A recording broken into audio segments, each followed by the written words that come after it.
Hello, everyone. Welcome to the Base Hive podcast. Today, we have an amazing founder with us. We have Dylan from Pond, who are building some amazing, Web3 AI stuff on Base.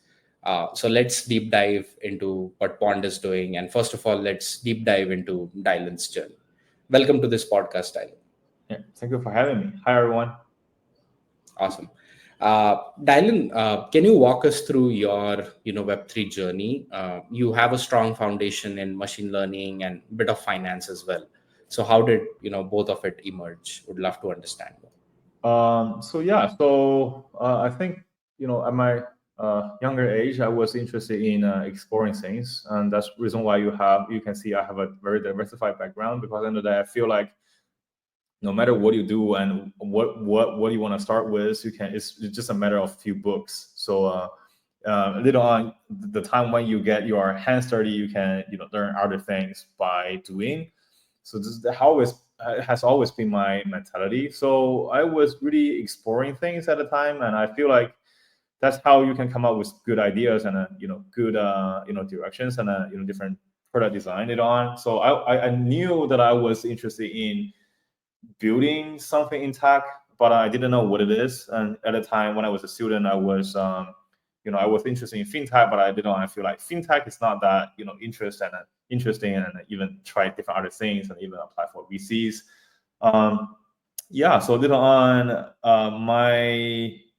my journey in crypto, I started from working at a central exchange as a listing manager for a few months, and later on, I feel like that is something that I can I just it's a buy side for me. So and later on, I joined an interoperability startup in San Francisco, and I started working on the tech side. And gradually, I realized actually the on-chain data has a lot of value. So people are retrieving the value from data analytics, and later on, at the time, the GPT, the OpenAI, they came out, and we realized what about we do machine learning to retrieve the on-chain data value through machine learning rather than data analytics. That's basically how we started. Amazing.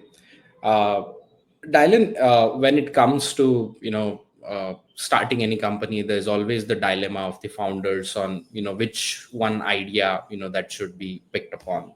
I mean, everyone wants to create like a big, impact, but what was your mental model, when you started Pond, and, when you were at that point saying, no, this is what it is, that we want to go, and this is how, Pond will reflect it.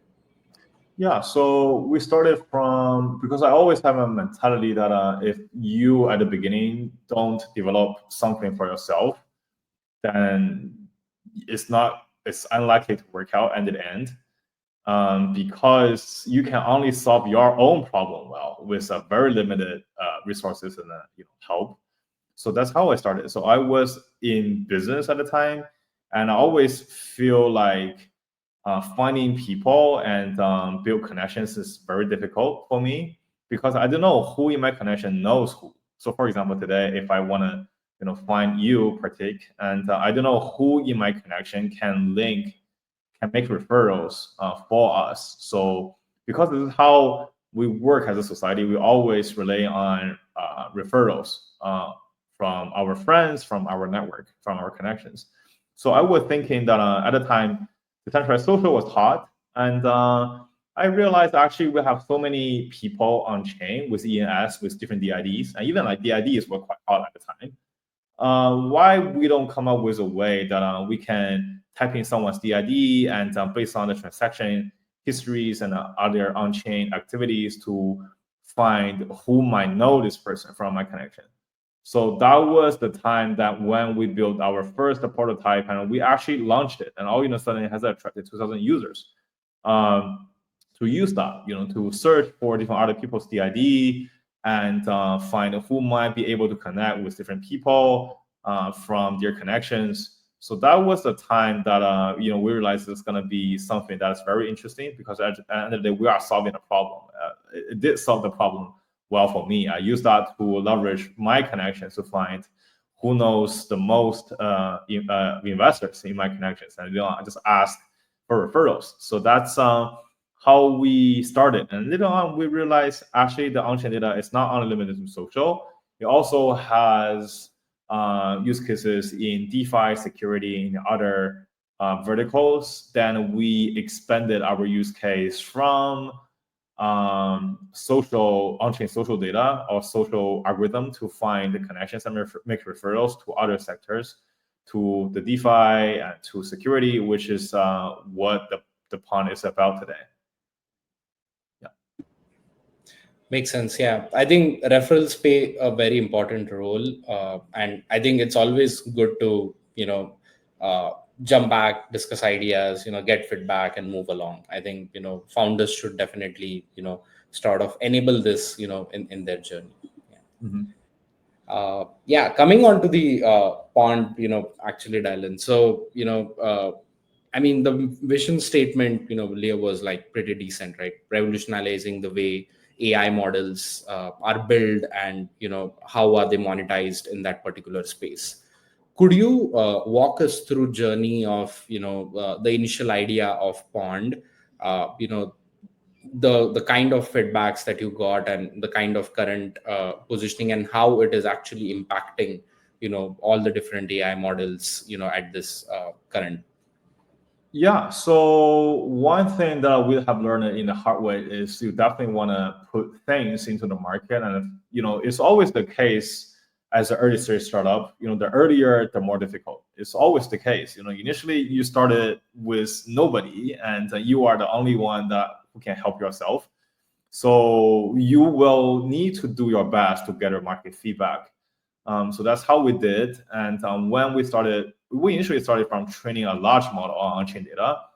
Then I started talking to other people. I was trying to get the market sentiment or the market needs around that.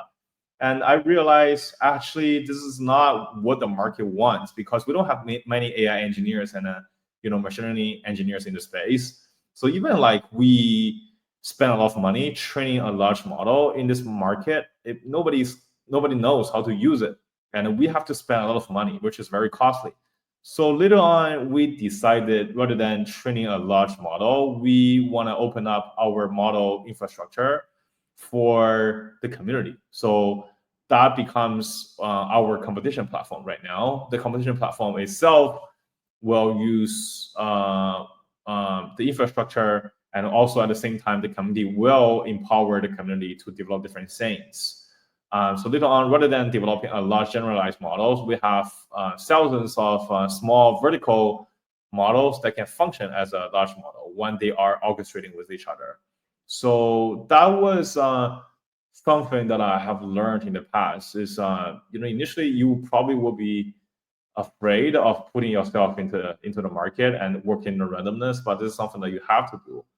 You have to get a market feedback, because everything in the startup world or in the business world has two axes. One is the vertical, another one is horizontal. So the vertical one is the tech itself, and horizontal one is about the ecosystem. So if you focus on one and take one to the extreme, so if, for example, you focus on the technical axis, then you will become an R&D project, and it doesn't have market needs. If you focus on too much of the ecosystem, it will become a group chat. So basically, that's how it works. You definitely want to balance your products or yourself out by finding a balance there. So this is the only thing that this is only achievable from getting yourself out into the market. Makes sense. Dylan, you also mentioned previously, like addressing the cost of fully on-chain sort of model by optimizing decentralization and efficiency.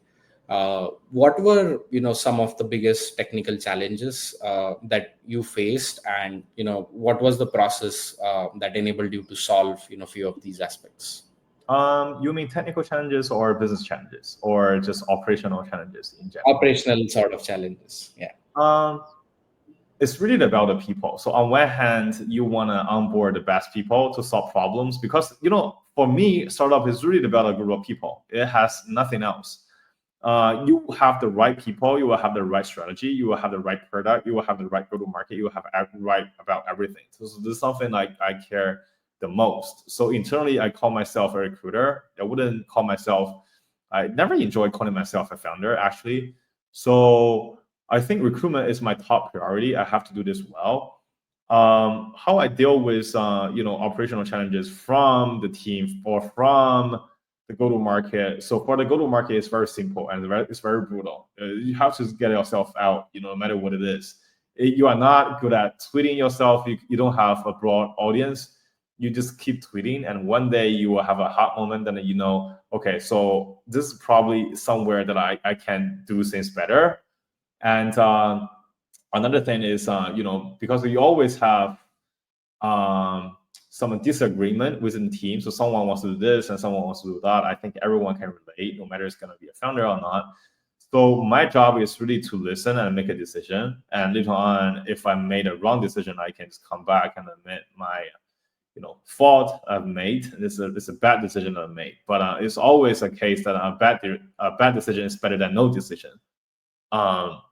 So yeah, so that's I would say the top two challenges that I'm facing in terms of operations. One is the team management, and second is the go-to-market. So for the go-to-market, you just have to do it in a hard way. Just be the hard ass into different things. There's no other options. Yeah. Amazing. Yeah. And Dylan, moving on to the fundraising part of it, right? I think this is like one of the most crucial phases of any startup, right? And I think there are tons of playbooks, but on ground reality is a bit of a hard, and you need to properly plan the fundraise. And I mean, there could be tons of other unknown variables that come into. First of all, would love to understand what was your fundraising journey and how did you plan about it?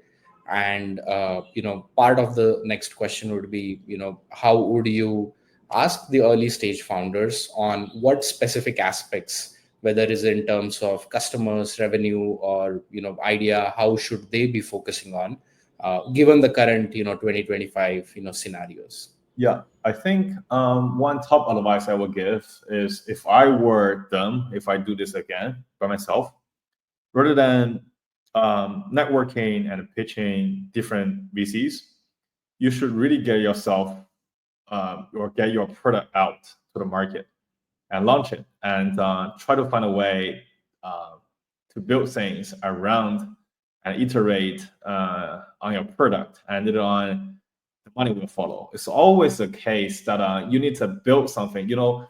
People say you have to raise at the best condition of the company, which is not wrong. So, but it's mostly for a mature business. In early stage startup, you definitely want to raise when your application is going viral. That's always the best case. Literally, when you have that, money chases you rather than you chase the money. So I think my top advice is literally another advice is, if, for example, I'm gonna repeat and I'm gonna do it again, going back to 1 year or 2 years ago, and this is something I would, just find the best way, to build things and create a demo and put it on social media. Learn from the examples that Twitter has recommendations of videos or demos every day to you to your social media stream.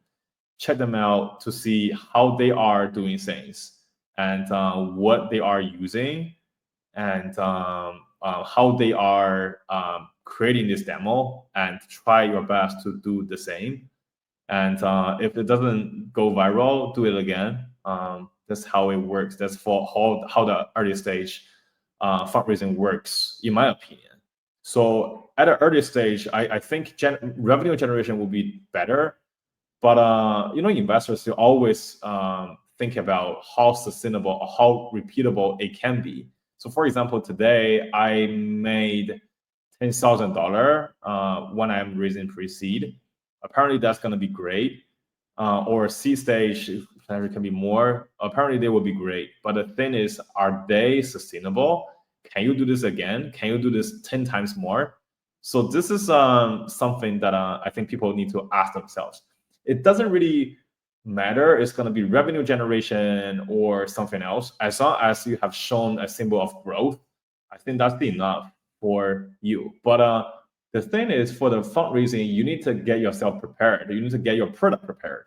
How to measure if your product is prepared or not is from the market feedback. And you can only do this through social media. That's the easiest way, or any other ways if you are building something differently. But I think the TLDR version is really get the product out, trying to make it viral, publish demo videos. Don't think too much about the revenue generation. If you think that's not repeatable, focus on growth if you can. So growth, revenue, just one of all the market sentiment or market interest. That's three of them. That's one of them. If you really ace them, you can close a huge run already at that stage. Got it. Yeah. Amazing advice. Thanks, Dylan. Yeah.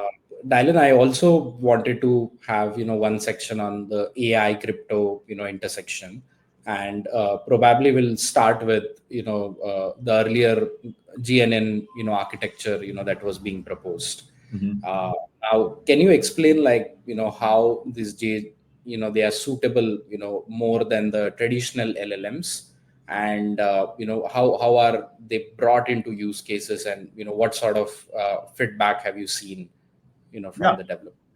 Yeah, so GNN, which is a type of deep learning for graph data, which is the data structure of on-chain data, is really something that is designed for processing on-chain data. So on-chain data, the data structure is different from language data. So language data, basically, it just someone or a model needs to figure out what's the relationship of different words, and then it trains the connection of different words by assigning each word a meaning, then make predictions based on a few words, and then they can say, okay, the next word of this word is going to be that, and based on the context, it's going to give you different word prediction.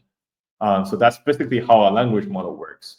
But in our case, for the graph model, so the graph data is a data that it has nodes and it has edge. So nodes can be in the blockchain context can be wallets and contracts, and edges are pretty much just interactions like buy-sell transfer among those nodes. So the on-chain data can be described and then represented as a graph data with graph structure.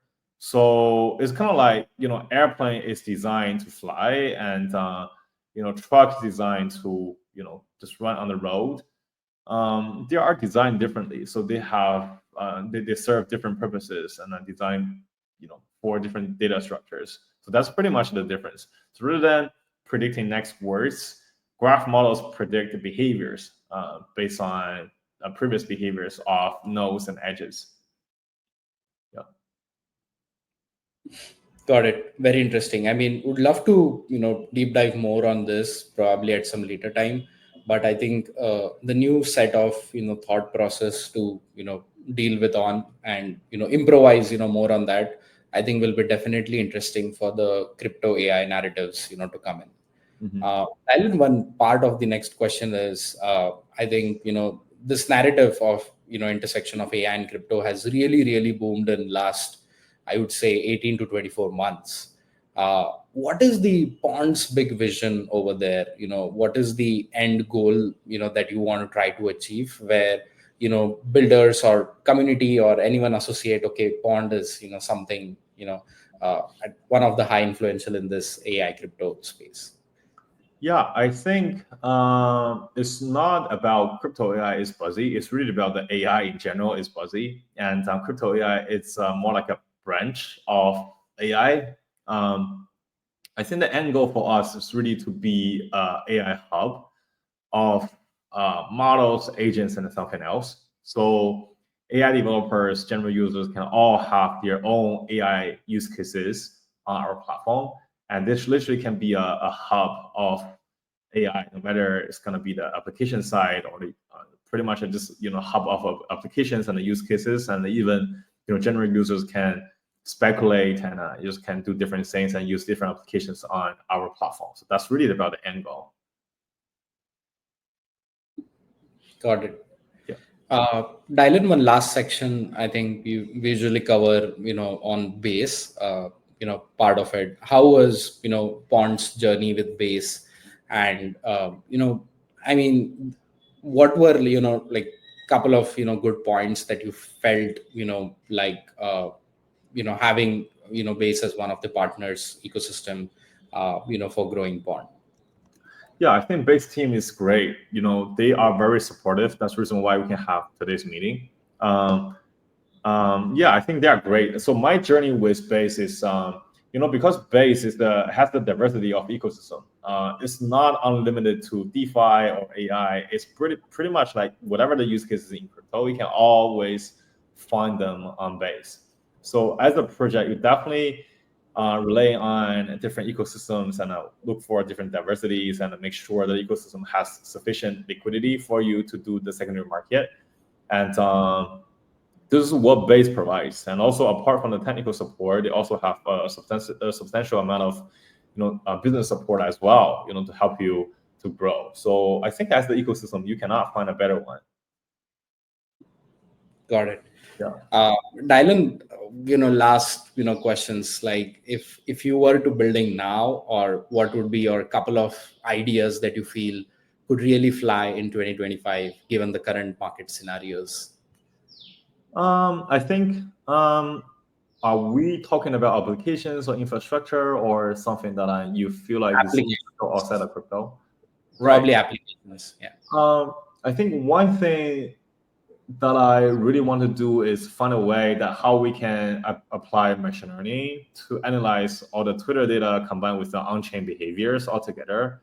So later on, rather than you going through different, tweets, or you check with, different on-chain sentiment, or you have predictions of different models in different ways, it literally can be something that you can just sit down and use a terminal, and you will be able to see what's going on in the market and what is going to be the potential signal of different things for you to do. I think it's really something that can be really cool.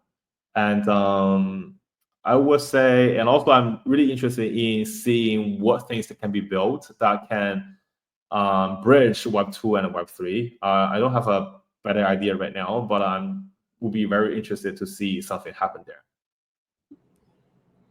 Awesome. Thanks a lot, Dylan, for joining this podcast and walking us through the journey of Pond, and also sharing, a lot of early interesting details, which I feel would be very, very helpful for young builders, who are building here. And we wish the best for Pond, and hopefully we'll, do much more deep technical, deep dive sessions into a lot of different architectural things of Pond. Yeah. Mm-hmm. Sure. Thank you so much, for your time as well, and also to the audience.